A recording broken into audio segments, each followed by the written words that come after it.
So thank you for coming. Also, let's start off by doing what I do every time.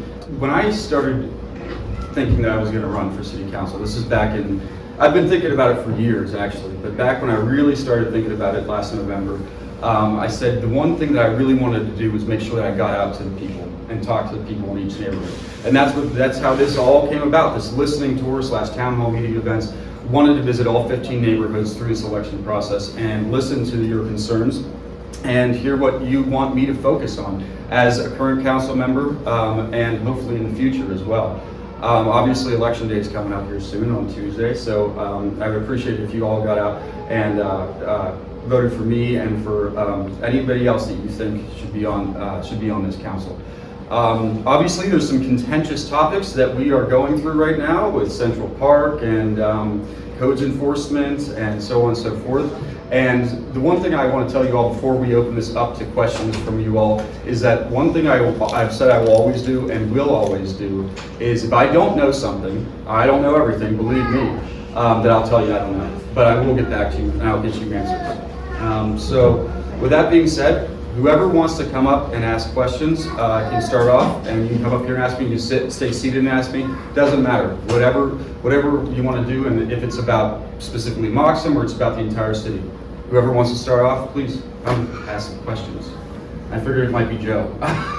Well, I would probably have 150 questions, and I'm not going to jump up and appear on camera for you. Sure. But blighted property. I know there's like a plan of vision, going to build 6 houses or whatever it is, 21 over years, which is awesome. Yeah. There are so many houses that they're done. They're not, what I do for a living is construction. Yes. And I can tell you that you're going to put a lot of money into a house in Moxham, and it's not going to have its worth when you're done. Right. Reverend King worked at the bank. You know, bank ain't gonna lend nobody no money on that kind of aspect. You got to tear them down.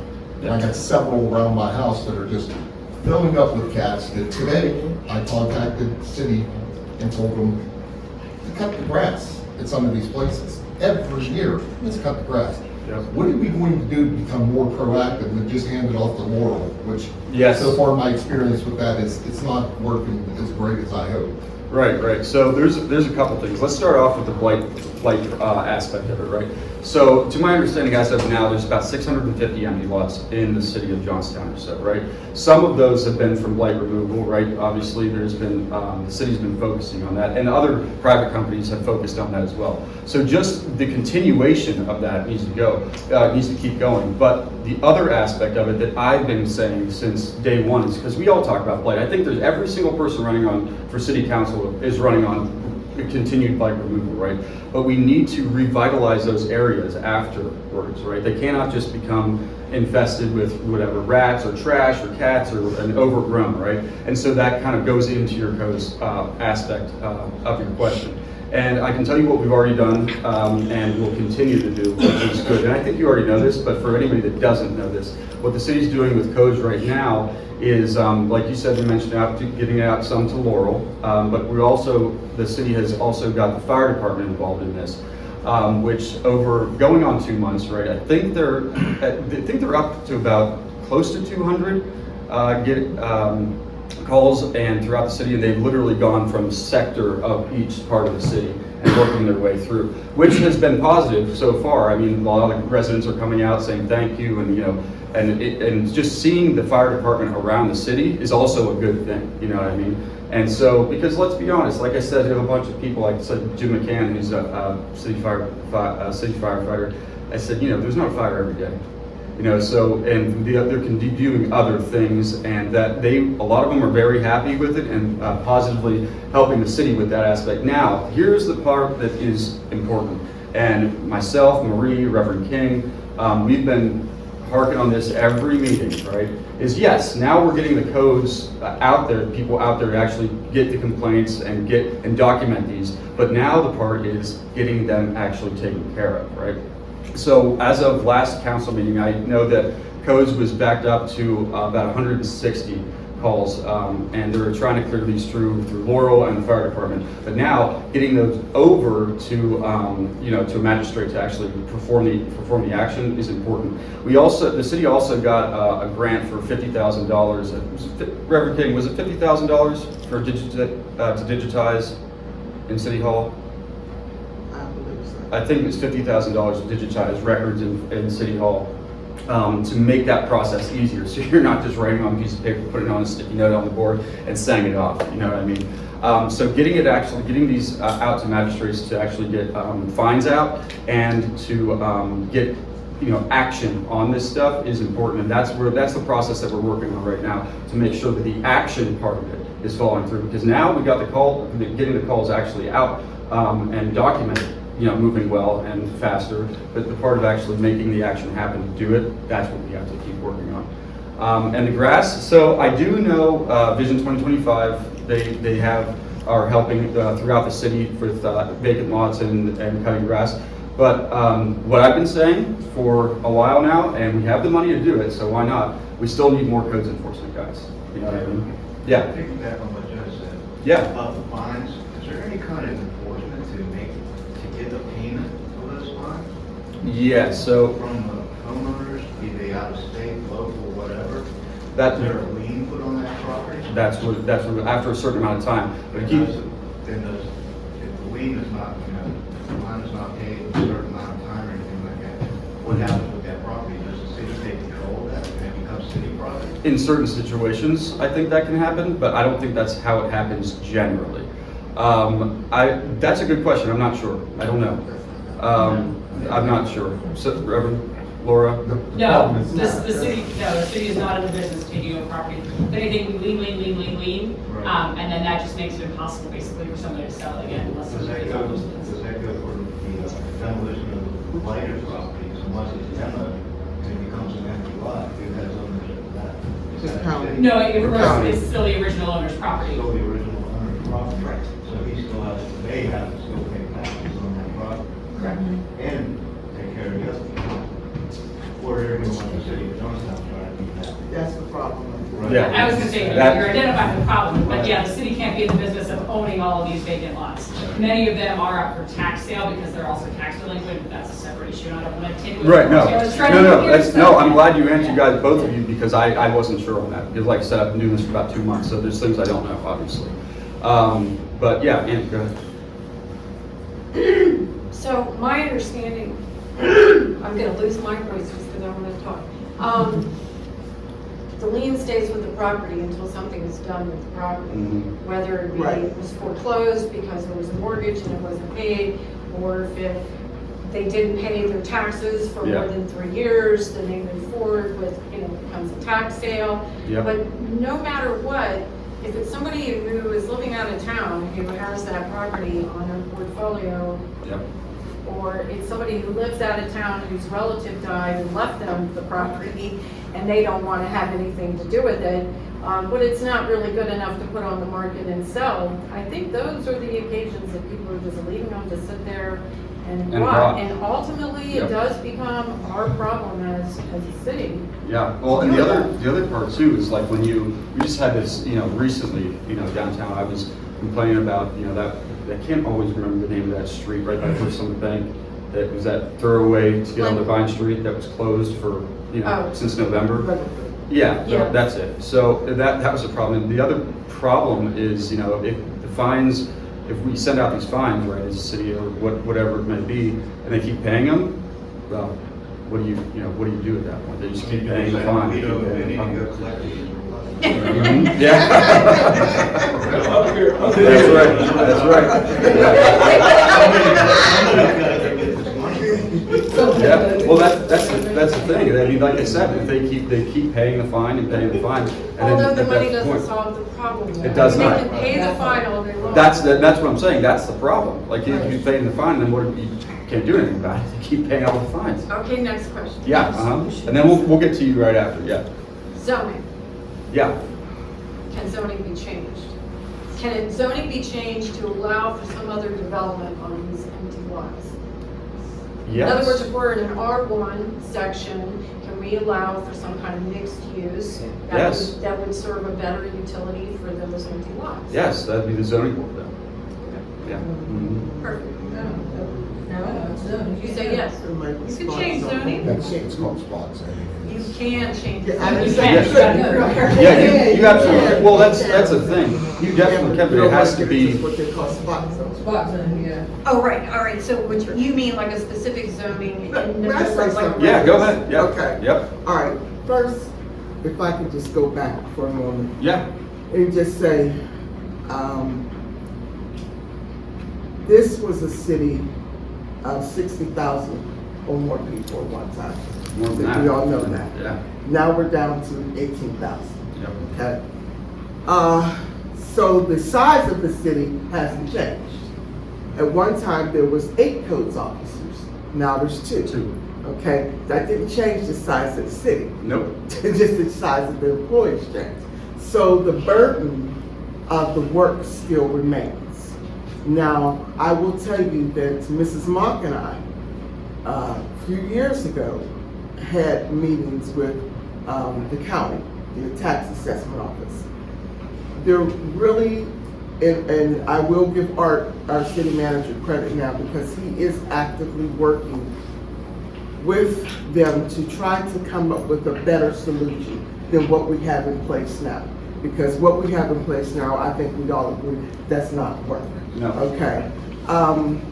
If a person, let's just say a person dies, their children are not gonna move back here, okay? So the house does what? Sits and rots. It sits, or either they decide they're gonna be landlords and then they don't like it, then they leave. People And are they're actually absentee. moving into homes who they have, it's just a vacant home and they move in, and you know what happens? They can actually have the utilities turned on in their name.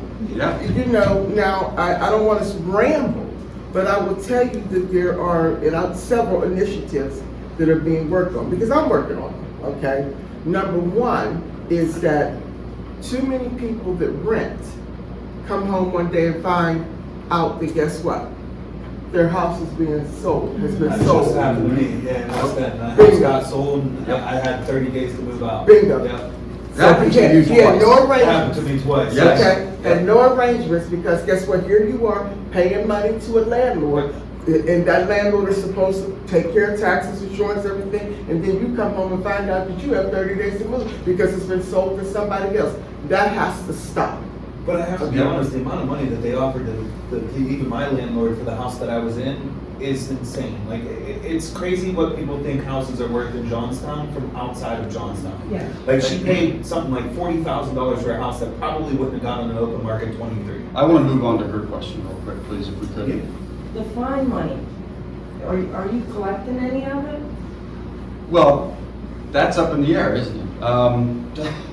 I honestly am not sure about that and how that process goes. Laura, do you know how it's Let me supposed ask- to go? Let me ask this then. Yes. If you do collect fine money, where's it gonna go? Where does it go? Is it general fund or where does it go? Often, but often Yeah. if we're collecting a lien, so let's say Laura Uckel didn't mow her grass. So Public Works remediation team comes around, mows Laura Uckel's grass. Once they do that, the lien goes on my house for the amount of the grass. So let's say the city wants to charge we have a rate sheet, I just don't have it in front of me, $50 for mowing my grass, then that lien goes on there, and if I pay that lien, then that goes to the Public Works Department. Okay, so there you go, so it goes to public works. Now, it depends on what kind of lien it is, there are different kinds of liens, but if it's grass mowing lien, that goes to Right, Public Works. and it could go to general fund. Yes. The reason I'm asking is because if you take the fine money and apply it to upkeep, Yeah. why couldn't? Well, that's the thing too. Keep in mind, we're not in distress status anymore as a city, right? We're lucky, we're very blessed, and we got to give credit to the former, the councils that came before this one for that fact. We're not in distress status anymore, so we do have the money to do these things. And that's my other point. Reverend King did mention, I said earlier, we still do need to hire more codes officers and stuff like that for that in particular. Now, the fine money, that whole process is not something that, as a council member, I I'm supposed to be a part of, right? We're just, responsible for making sure Who that is? the Finance department. the finance department, yeah, of the city government. They're accountable to the city council. Exactly. Yeah, oh, absolutely. We have to give them the directive, absolutely, and it's up to them to actually Break perform down it. for me how many departments there are that you have to go through, why? For that in particular, you Why? mean? You're talking Any about, of it. well, you're talking about Any red of tape it. at this point, It's just the finance department. But most of the houses that are vacant and blighted by me, if you look at all the tax rolls, they're 30, 40 grand behind the taxes. Yes, You you can go buy to the tax hell out of sale. that person.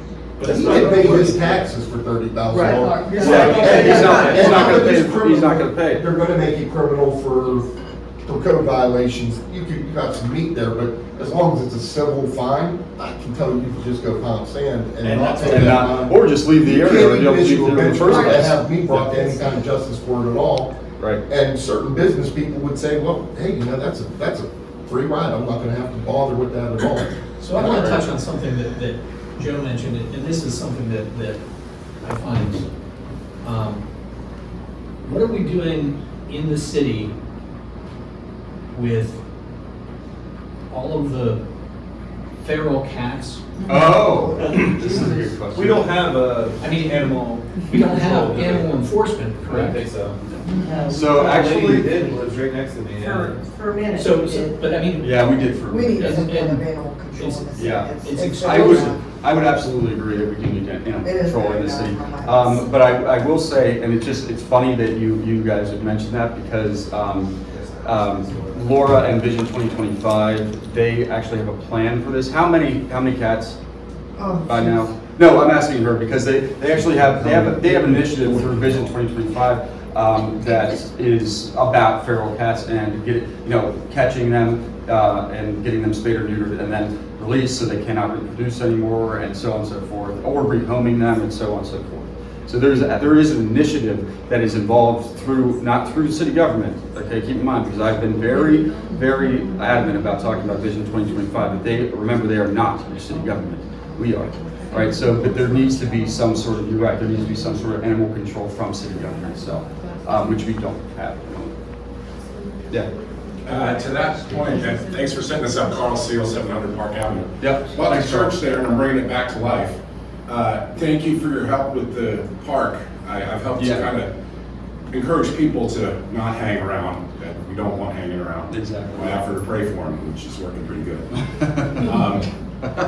Some of the things there's a blighted property across the street from that right next to the park, and I want to thank you for your interest in that. Yeah. And I do want to compliment, I know there's some divisiveness between Vision 2025 in the city and all this stuff, and you guys are all running to deal with that issue.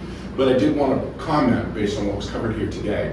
My experience in working with Vision 2025 in the city just recently, Vision 2025 has agreed to maintain this blighted piece of land right next to the park where I had kind of blight and drug dealing and just really bad stuff Right happening next to the there. church you're talking about. Right across the street from the church, Right right across next the to the street. park, next to 3-year-olds playing on the swing set. Yeah. Drug dealing happened right there. Yeah. So the city is gonna clean that property out. Vision 2025 is gonna help maintain it afterward, because that's usually the challenge afterwards. So it's kind of, maybe it's some of their first steps to try to work with the city more. I don't know, but I'm just being someone in the community and taking an effort, and my observation has been, it's really staggering, like everyone's talks about here. Right. And there's one other aspect that I've actually researched, being a former state legislator in Arizona.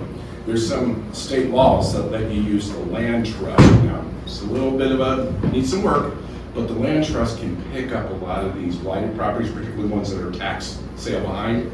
We can put together an idea of our own and pick up some properties very inexpensively and make something nice out of them. Moreover, people, if you live next to if you own a house here and properties next to you are vacant blight, you can pick those up for a song.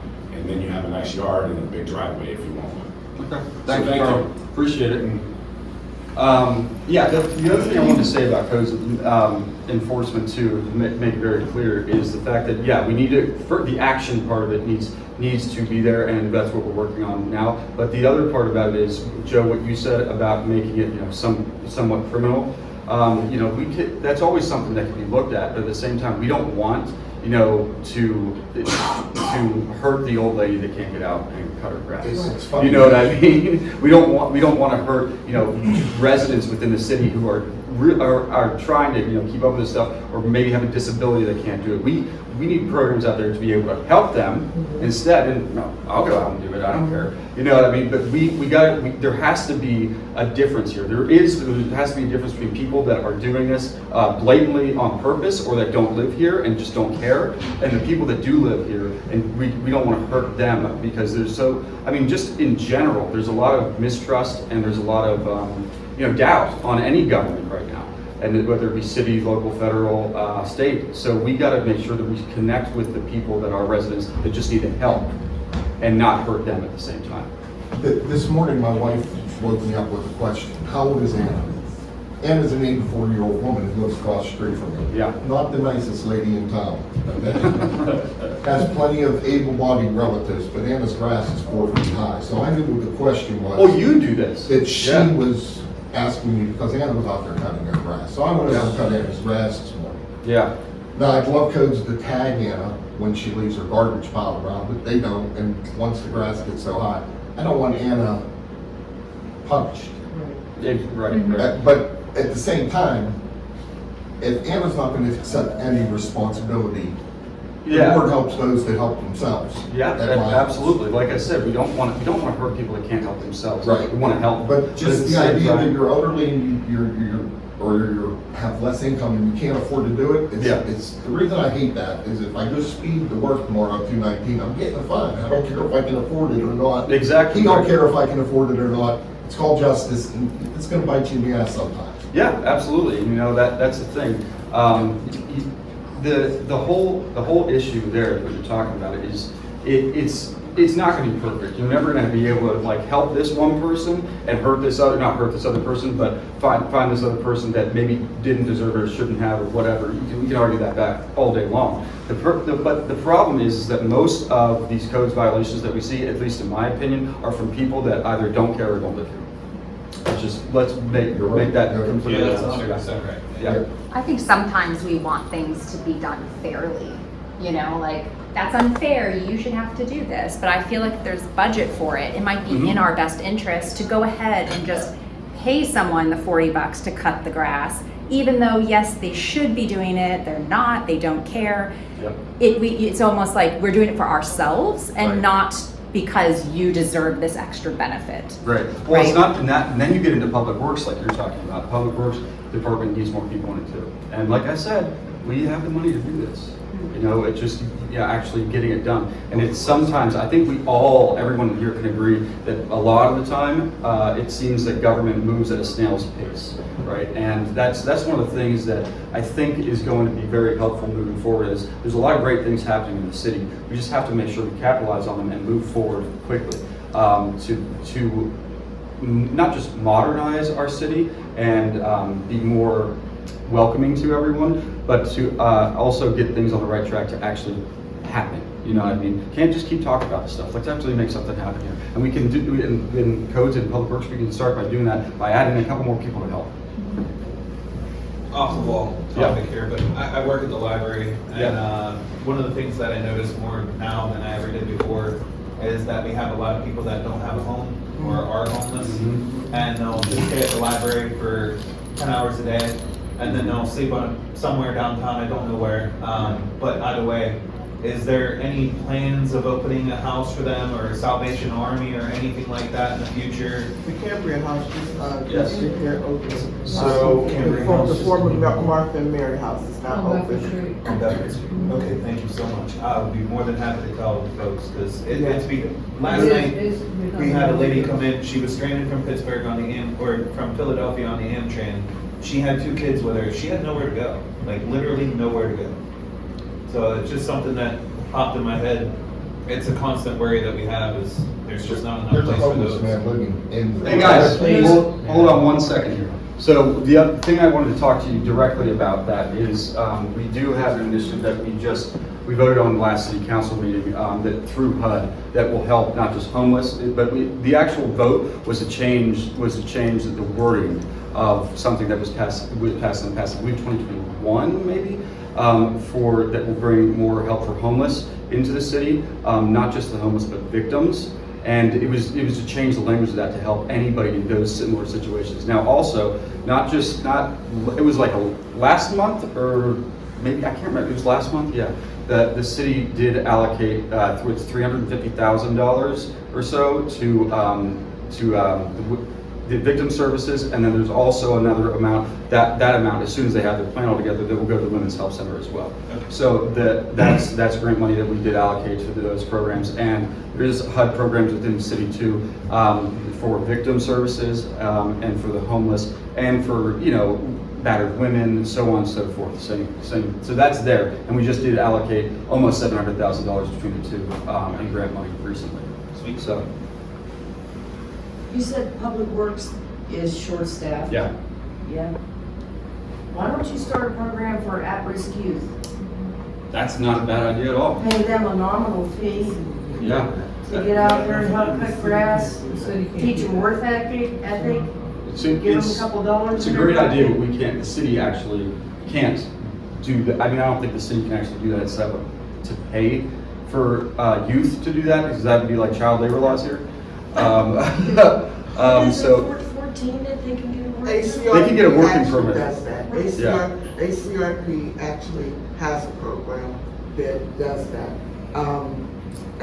And I can't say for certain what happened this year, but last year, I think they had out for 6 positions for summer help, the cutting the grass. Mhm. They ended up with 2 people. Really? Yeah. And we just need to get, that's another aspect of it. It's difficult to talk about, but we have to talk about, is we need to get to the youth in our city. I mean, one of the best programs that's in the city right now that I donate to through my businesses and personally is Flood City Youth Fitness Academy.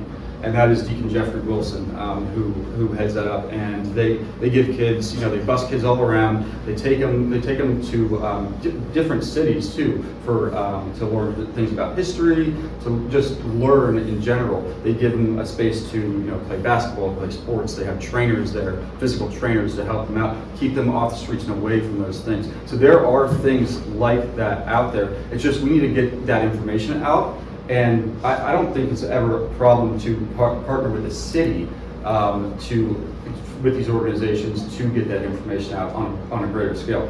One of the things too that information getting to people is an issue, right? Especially because we have a lot of older people in this city, and a lot of people don't use Facebook. A lot of people, don't have a subscription to the Tribune Democrat because it's too expensive. There's that, and a lot of people don't have cable TV to watch the news.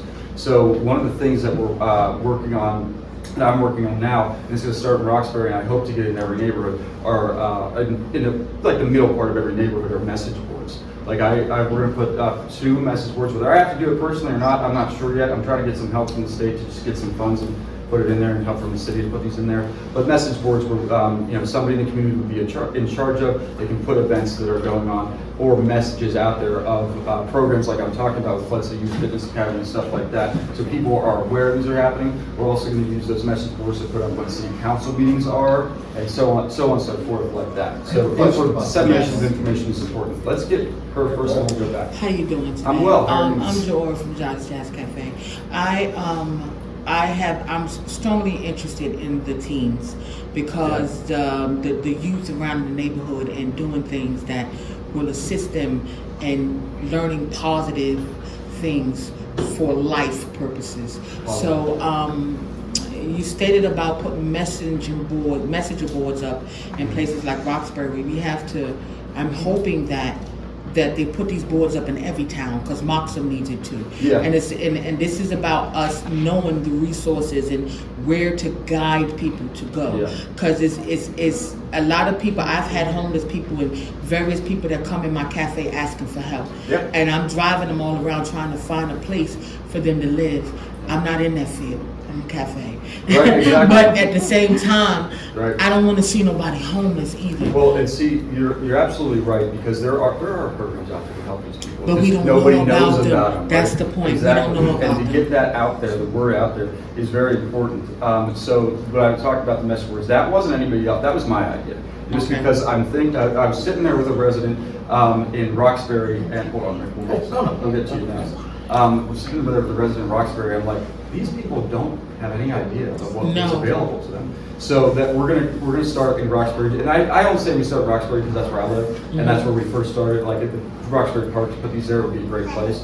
There's actually already one there, Okay. so we will continue that. And if other aspects and neighborhoods in the city want stuff like that, absolutely. I mean, Yes, I'm we completely open to definitely that. need it. Absolutely. And resource, a resource Guide. pamphlet, Yeah. and especially into all the small businesses, because we are the Yeah. main ones that get these type of people that comes in. You know what we could do, since we do have two other city council members here right now, Reverend King and Laura Ugal, you know what we should do as not just as a city, as a council and local government, is get a packet together with programs that are available to hand out. I have yours. Yes, you did. I have yours. There's a Okay. community, all you have to do is call 211. Okay, here's what I'll do. This, and I'll make this commitment to you now. We'll start in Central Business District, and I'll print these out. Okay. And I'll hand them out to people. Okay. All right? That's Okay. great. Hold on.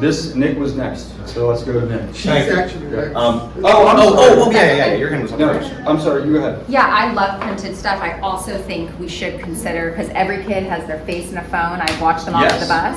So having a website that's updated, I couldn't even find your email on the city website because no one's updating it. It is on there, but that's the thing. Well, not the You're- page that I found. You're absolutely right. Now, keep in mind too, there is right now with Art and Mike and them are going through the entire website and redoing it. And I don't know why it's taking time, but it is. And But- just know that attention is being had. And a great thing for this physical, map or message board Yeah. is you could utilize things like QR codes. Kids know how to Absolutely. do that. People, and I understand there's a huge population, older population in Yeah. Johnstown that doesn't.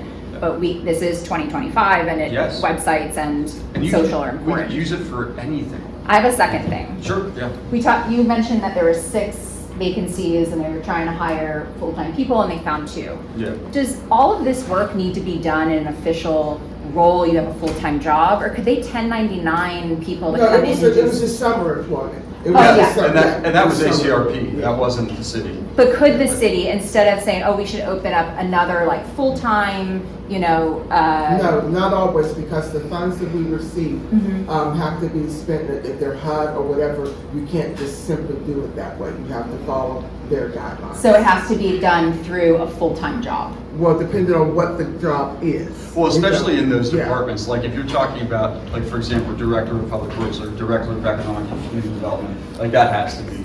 If it's that a property needs to be mowed, Oh. does it have to be, or what, these beautification things? Yeah, Could no. they just say, I need you to do this one task, this is the amount you'll be paid, you'll be 1099? Yeah, you could, I believe you could do that. Because I yes. think that's a Yes. little bit less overwhelming for people who don't have education, don't have Yeah. experience, but they're like, you know what, I think I could do that. A lot Well- of it is just they don't know that they're capable And not just of that, participating. but that's one very good point, but the other part about it too is it'd save the city on pensions and so on and so Right. forth.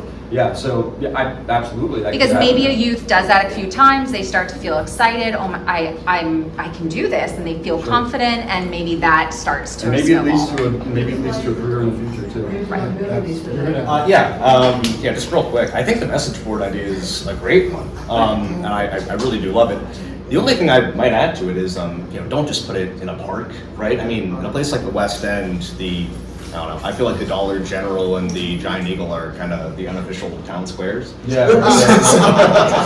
It's where all the kids are going and hanging out, for better or worse. So, I mean, put it there too, work with the employees. I mean, I think the thing is, we're already doing a lot of the stuff that we need to do as a city. People just don't know about it. We're not doing enough of it. That's correct. And if I could just add one other thing, the fact that we have a homeless problem at all in Johnstown, where you can buy a house for the price of a VCR, it shouldn't be this way. And I don't know how to navigate the bureaucracy. I don't know what steps you can really take to get these houses into the hands of people that need them.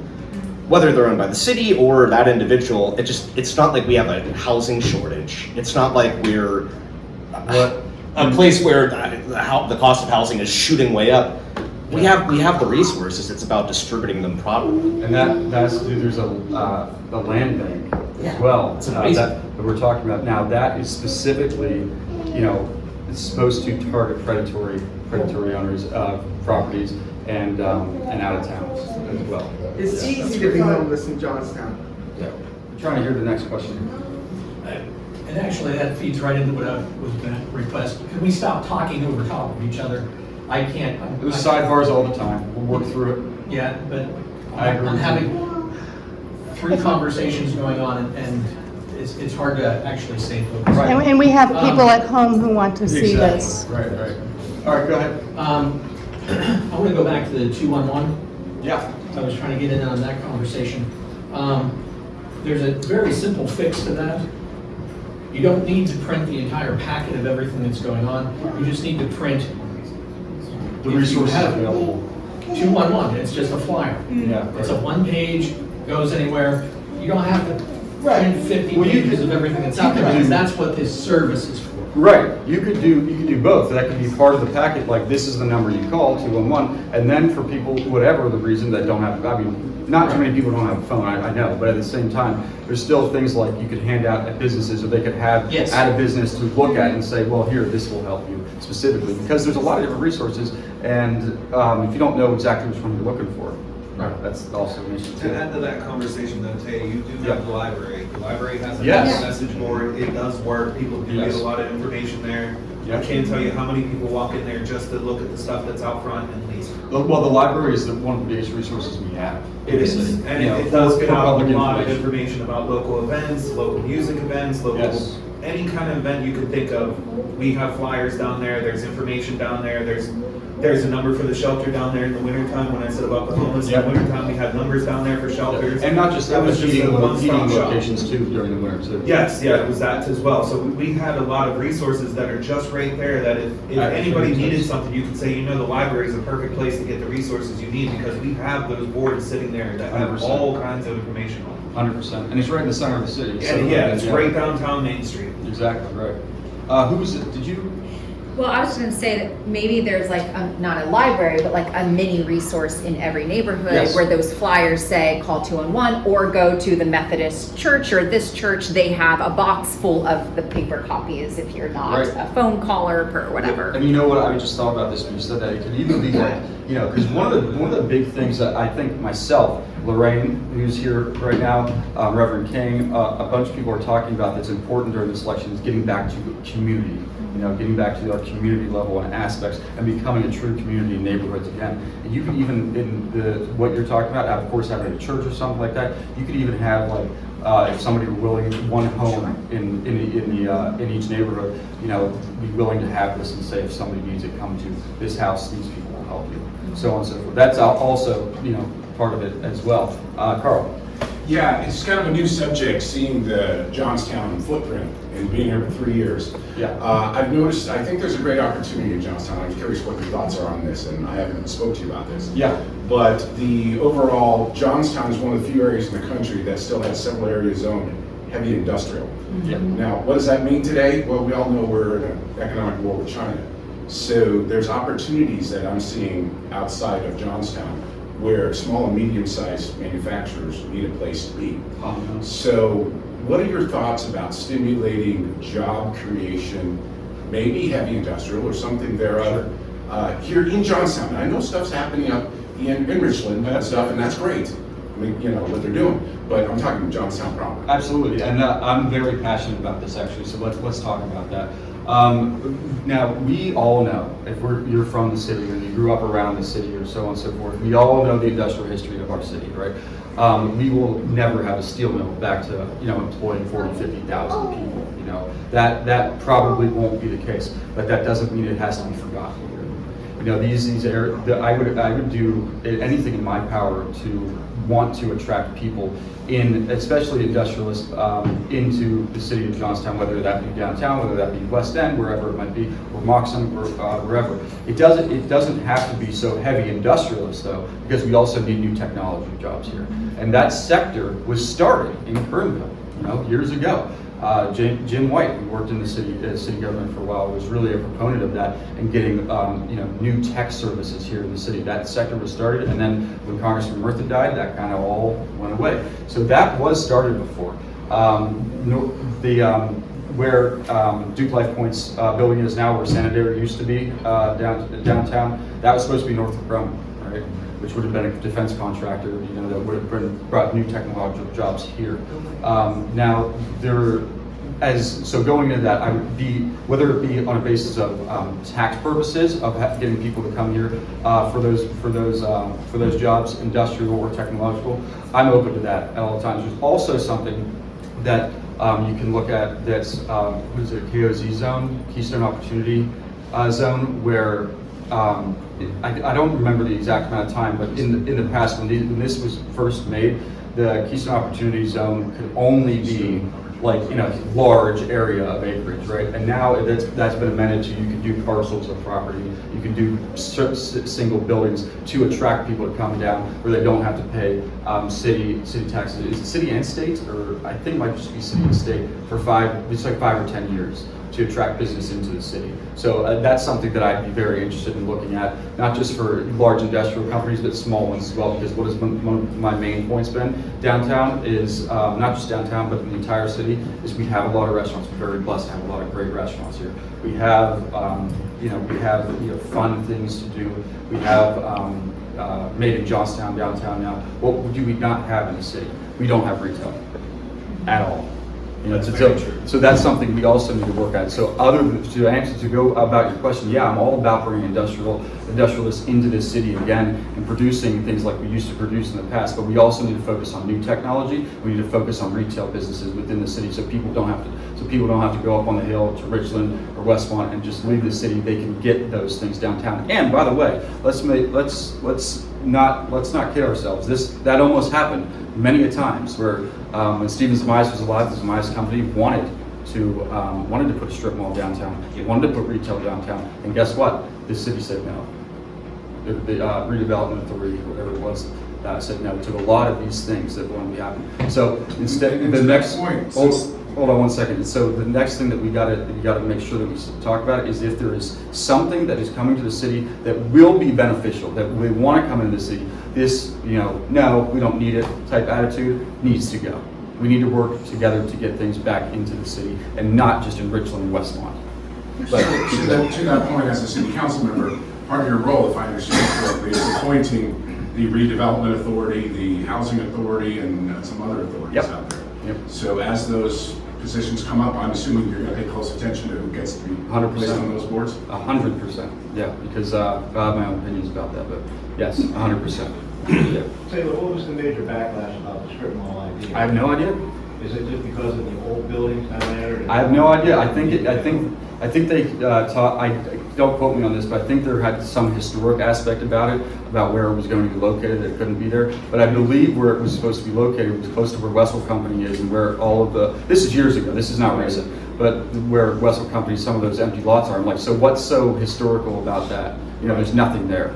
Have you been to Winchester, West Virginia? I have not. No. There's a prime example of how they brought that place back. Yeah. Just by closing off one of the main streets down there, the business section. Yeah. Closing it off to vehicles. I've been saying that for years. You know who else did that? And it's funny, Youngstown, Ohio, they did the same thing. Now Youngstown, they're a little bit worse off than we are, but they did the exact same thing. They closed down their main street to vehicular traffic, and they started off for I think 1 year. They did it on the weekends, and then it became so popular they did it permanently. Now, I don't know how well that would work in our city because the main street is a main hub and it's state. But at the same time, we can experiment with that. And I've already talked to the city manager who said, hey, why don't we think about this, maybe shutting down this street on Friday and Saturday, especially during when events are going on. And because that's what they do for Tasting Tour, which is coming up on this Saturday. People walk in the streets and walk all around town so they can see what we have to offer. I moved here from New York 3 years ago, and why was because we could afford a house, and a beautiful house. Now, to Johnstown, we overpaid for our house, right? But in the context of where we were coming from, it was very inexpensive. Right. And I worked from home, my husband at the time did, and there are a lot of people that work from home, and a lot of people that are trying to move out of big cities. I mean, my husband's from Nashville. Nashville was tiny and a little nothing, and now it's basically New York 4.0. Yeah. And that has happened in a really short time. And part of that was they dealt with a lot of things, but they advertised the real estate. And the real estate is here, as you mentioned, like, yeah, I think it went up to 120,000 people at one point, and now it's 18. And it's like, there's so much opportunity. That was county. Okay, sorry. And so, nonetheless, we almost moved to Youngstown, but we chose PA instead. And especially Good, when thank people you. are trying to get out of places that are having fires and flooding and all these things. I know there have been floods here, but it actually is a climate safe space. Yes. And so we know it's gonna grow. Yes. So my main thing that I've seen in my experience is that there's an attitude of, you are not from here. There's a lot of that. Yeah, and I want to know how what's your perspective on how, people like me, but also, how do we change that to know that it's only going to survive with people coming back because people's kids are not coming back? So forgive me, because I have quite a lengthy answer to this, right? If you haven't known me yet, if you don't know me, I am long-winded, so I apologize. But you're absolutely right. So let me start out with, I lived in Philadelphia for 4 years, almost 5 years, right? When I was attending Temple University, right? And I really loved Temple, but I did not like Philadelphia, right? I moved back home, and one of the things that you hear about all the time is, oh, they're Philly. I'm just using that because that's a lot of what they say. Oh, they're Philly transplant or trash even or stuff like that. I can tell you what, sure, there are some bad people that have moved here from Jersey, New York, Philly, of course, right? But I've met a lot of really damn good people that have moved here and have put stakes here in our city, and it is not okay to tell them they don't belong here. Right? That's not. I just can't even describe why that mindset's here, right? But how do we fix it? Because of people like you, what you're doing. You moved here 3 years ago. I just talked to you over there. You're already involved in the community heavily. And I moved here 3 years ago as much for the same thing. Yeah. Me too. Exactly. 4 years ago, I'm a Exactly. transplant. And look at what we're doing right now. This is how we change it. This is how we change it. Talking to people, getting out to people, getting to know each other, and becoming a community again. Not just of Moxham, not just of Roxbury, not just of the West End, of the city of Johnstown, and becoming a community to partner together, to work together, to make our city better than what it has been in the past, what it is now, and what it hopefully will be in the future. We have that all here. We have so many different perspectives from different cities, from different people that maybe I wouldn't have known or I wouldn't have thought of because I grew up here, right? And like Carl said, I was actually born in Phoenix, Arizona. I'm not originally from here, but we moved here when I was 2 years old. So I'm from here, you know what I mean? And so to have these outside perspectives coming into our city, saying, well, if something worked over here, let's try and do it here. And the other mindset that we need to get out of is if somebody comes up and said, hey, this worked, and let's use Youngstown as an example. This worked in Youngstown, and their first answer is, oh, we're not Youngstown. Okay, it doesn't matter, we can still try. We can still try. So that would be my answer. This is how we change it. We can still try. As we sit now, the city is budgeted, we have 37 police officers for the city, and we all know that's not enough. We did just recently pass where they would get, I think it's a 20% raise over 5 years, I believe, and better benefits and helpful with pension as well. Here's the problem. We're not, Monroeville. We're not a Pittsburgh. We're not a Philadelphia. What we need police-wise in the city is probably, I would say around 55 to 60 cops for the entire city to really crack down on things the right way. Now, the cops that we have now, this department is excellent. I will tell you that. Yeah. This department is excellent that we have now. Chief Mark Britton is excellent. He has completely changed the morale of this police department, which only 3 years ago was not in a good place, and I saw it often at our police advisory board meetings. The morale has changed. Now, that is something interdepartmental that is very important to keeping officers here.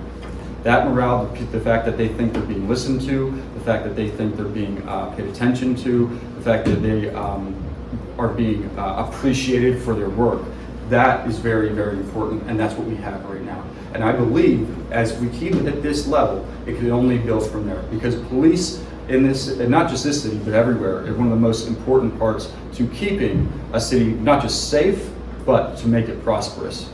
So what we need to do is we need to keep thanking our police officers. We need to keep letting them know that we appreciate them. And as a council, what we did to make sure that they know that was give them the raise that we just did. And hopefully that will attract more people out of the academy, or more people to come into the city from outside, or people to stay. The other important part about that is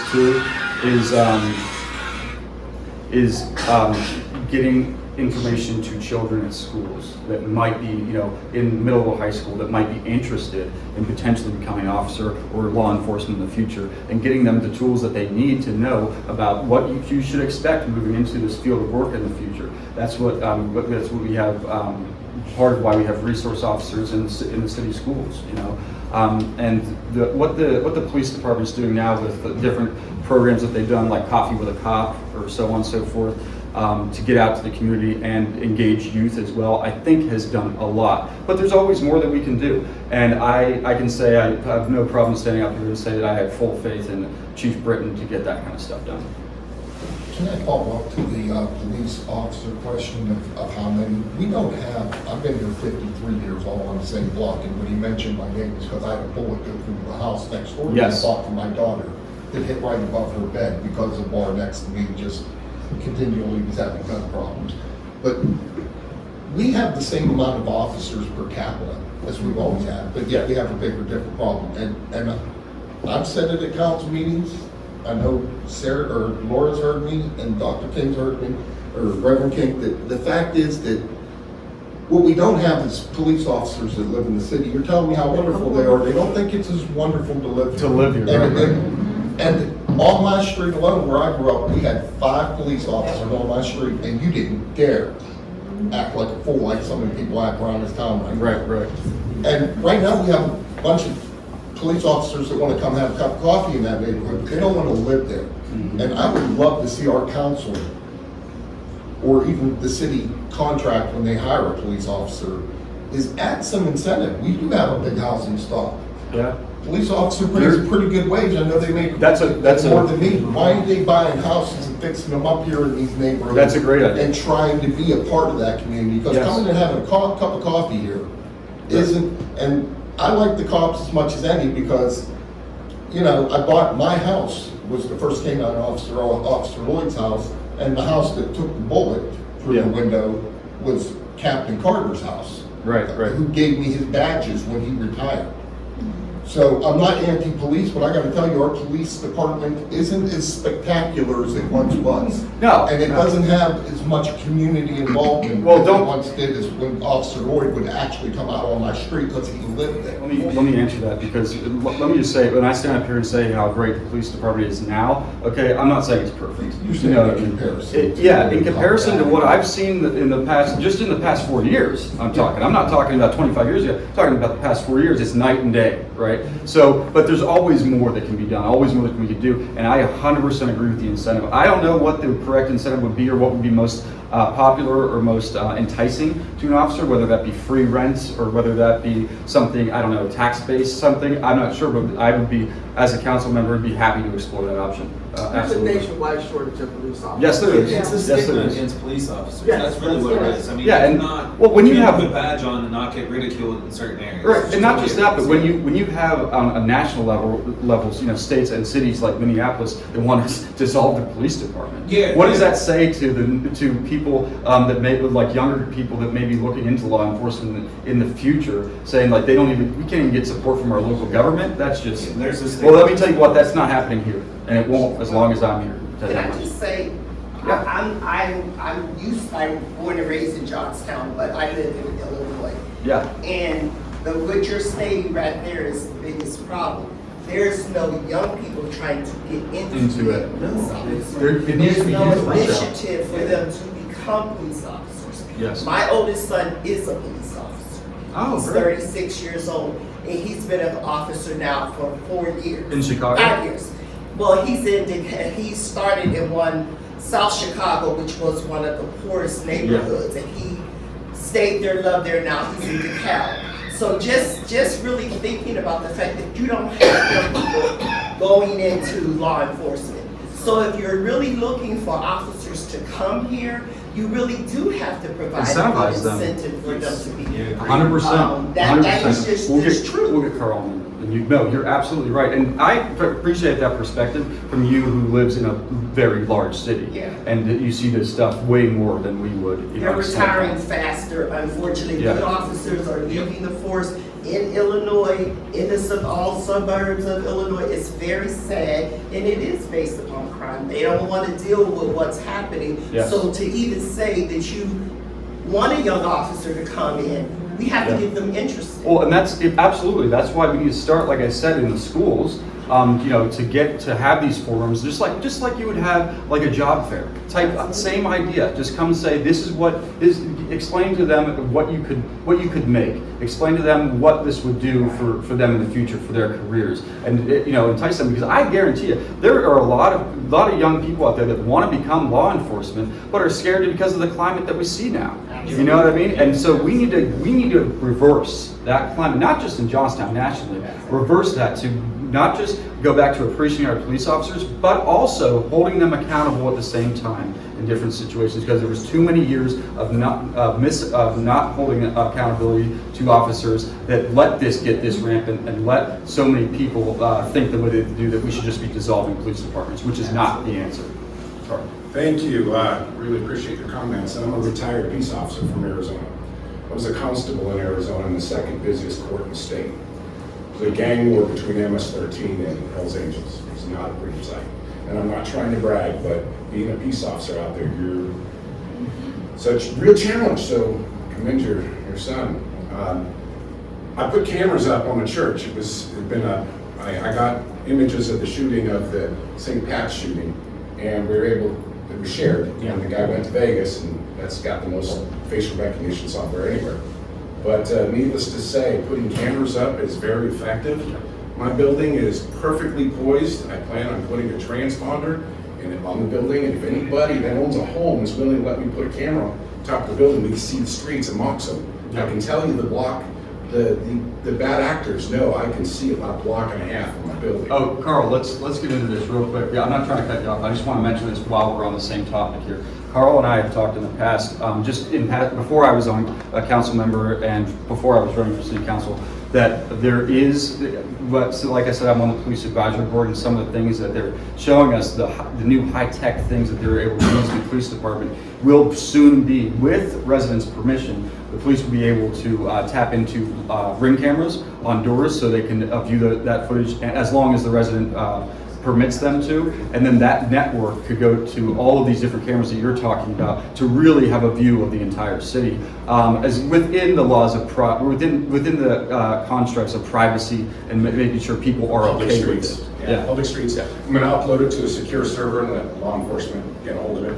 I work with them closely, and the cops here in this town are very good. Yeah. One other idea I am working on with the church that I've set up, and I'm looking at a separate foundation, to use the land bank to buy properties, get them rehabbed, and give them to peace officers that commit to 10 years here in Johnstown. And I've spoken to many of the beat cops, 4 or 5 of them, presented that idea, and they all love it. And when you look at what we pay versus other cities, plus as a constable, I was I was elected in the community, had lived in the community that I was a peace officer in. So community-based policing is very effective. Well, and not just that, but going back to what we were talking about, incentivizing. Thank you. So please work with me, and no, thank you, look Carl. forward to talking to you guys in the future. Incentivizing police officers to come here. Obviously, I'm a city council member. I'm running for city council. I have to live in the city to be part of the council, right? There should be something like that with. I'm not saying to force all police officers to have to live in the city. There should be something, out there other than incentivizing that, saying that if you're representing the city, you should probably live in it. I'm going to take 2 more questions, and then I got to get to my ending here, because we've already done this for about 65 minutes, and then because I want to say one more thing, and then we can also talk about the park as well once we're all done, because I have some drawings here that I want to show everybody. We were talking about earlier. Yeah, my experience and what I know is that a lot of crime is crime of poverty, mental illness, which police are not trained in. Right. Is there a resource for those? I mean, really, I think if you deal with food insecurity, housing insecurity, education, etc., that does solve a lot of crime issues. You could over police space and it doesn't change Absolutely. anything. Well, and Police officers need to be correctly trained. That's a big deal because outside of academy, I mean, because we've talked about this many times where, you know, say an officer gets called to a scene, which actually happened here not long ago, where this person is severely mentally disabled and would go and have, unfortunately, these fits where they couldn't control. They would physically hurt their caretakers and so on and so forth. And, you know, in that specific instance, de-escalation is very important, and understanding the mental illness aspect of it is right, because if you call the police have to be able to just say, oh, well, we can't just, you know, a police presence is just going to make this escalate even higher. You know, so they need to be able to call the right people, they need to be able to be trained to understand and call the correct people, mental health services or whatever service that would be necessary for them in that situation. And not just that, but to, I lost my train of thought here now too, of course. We do still have crisis care in Johnstown. Oh yeah, but that's what I'm saying. But Knowing that the officers come to the right, to bring the right people with them, and not just come guns a-blazing. You know what I mean? Right. And not just that, but also to keep meticulously keep records of repeat offenders and know what that person might need, if it's a mental health situation or otherwise. Is there a number to call, like 211? Is there a 411 or a? For crisis? Yes. What is it? 988. This should be on the flyer. I'm going to take one more question, but here's the thing. We're not going to end this, right? We're just ending the filming process of this, because I will be here all night if you want me to be. I don't care. Because there's one more thing I want to tell you guys that I've not said on the campaign trail yet. There's something I want to close with to you, and then let's stay and talk more, just, you know, off camera, just because this has already gone for almost an hour, over an hour. So let's do one more question on camera, and then let's stay and talk about everything. I just wanted to say this one thing, is that there is an information deficit in this town. Yes, there is. There's a definite information deficit, so I understand everything that you're saying. So I do feel that that is maybe something, I do feel that it is something that the city has to take on as a project to ensure that the information is getting out there. With people not getting their local news anymore. Yep. And they don't take the newspaper. They go on Facebook, and so whatever they see, they just believe and they gravitate to. And it's gospel to them. So there's an information deficit disorder, I would tell you, yes, that is happening in this town, and I do feel that that is something that we can address and that we can take on, and that a lot of that information should be on our city website. Absolutely. Yeah. And our city website right now, no offense to anybody, it's kind of a mess right now. It's terrible. It's awful. Terrible. It's not user-friendly. And so we're working, I mean, the current administration is working on that, and as council members, we need to be advising them on what the right are moving forward, especially because, like, for example, Laura and I and the other people running for council, for a lot of them, like Lorraine and Jasmine and Nick Spinelli running for council, we're all younger people, so we kind of understand the technology aspect of this, right? So we can be helpful to the city government in that aspect. Because I'm older don't mean I don't understand that. I might not know how to do it, but I understand. Here, I'll tell you one story about Reverend King real quick. I asked her to go watch this video on Facebook. She goes, well, how can I watch it if it's not on my page? And I said, I'll just send it to you. So here's what I wanted to end this, and of course stay and talk with me afterwards. But as I stand here today, and I've talked to so many other people, not just during these events, but around town, going and canvassing and so on and so forth. Here's the thing, I've been talking a lot about Central Park, I've talked a lot about codes, I've talked a lot about the city. You know what I haven't talked about? I haven't talked about me. I haven't told you anything about me. So this is what, and this is, I want everyone to hopefully listen closely to me, because this is very important to me, and it gets pretty emotional for me about this. I'm going to give you one story of why I love this city so much, and how it was ingrained into me as a young boy and a young man, and now as an adult. My grandfather, in the business that we're in, Miller's is men's clothing, and it's especially men's clothing. So within that business, we know a lot of each other around the entire country. You know, it's a specialized business, so we know each other, right? My grandfather bought Miller's in 1968 off the original Miller's that owned it. It was opened in 1890. We're the oldest business in the city.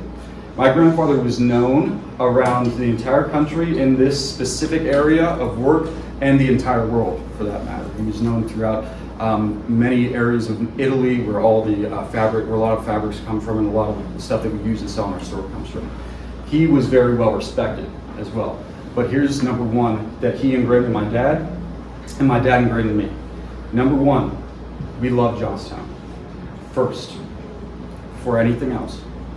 And this story gets me emotional because it was so true, and I try to be that way, the same way my grandpa was. Back in the late 1960s, early 1970s, the number one largest men's clothing provider in the entire world was a clothing line and a company out of Chicago, Illinois, named Hart, Schaffner and Marks. They were number one in the world. It wasn't not even close, right?